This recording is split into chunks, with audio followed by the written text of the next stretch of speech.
लीला क्षेत्र का विस्तार। इस समय सन का कार्तिक मास था। आप रामघाट से निर्भर होते हुए कनवास आई, परंतु इन दिनों इस प्रांत में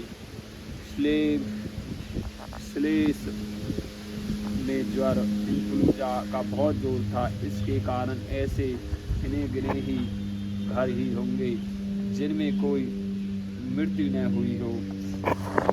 कर्णवास तो गंगा तक ठहरा,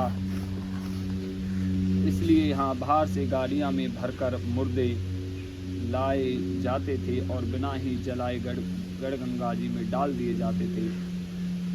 गंगा तट पर जगह जगह लाशें सड़ती दिखाई देती थी। रोग सीताराम, इतनी प्रबलता देखकर आपने कुछ दिनों के लिए गंगा तट छोड़ने का निश्चय किया। अतः आप अलीगढ़ और हाथरस होते मथुरा वृंदावन चले आए। वृंदावन में आप वहाँ के सुप्रसिद्ध संत श्री राम कृष्णदास जी से मिले। उनसे सांकर सिद्धांत के विषय में कुछ बातें हुई। उनकी वृद्ध निष्ठा और विरक्ति देखकर आपकी बड़ी प्रसन्नता हुई। इसी प्रकार और भी एक दो महात्मा से बात हुई। वे भी ब्रज रस में आनंद में रसिक थे।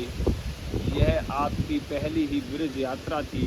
भिक्षा मांगने का भी विशेष अभ्यास नहीं था, इसलिए इसमें खान पान का भी कष्ट ही रहा, किंतु इस प्रकार का कष्ट तो आपने के आनंद का ही कारण होता था।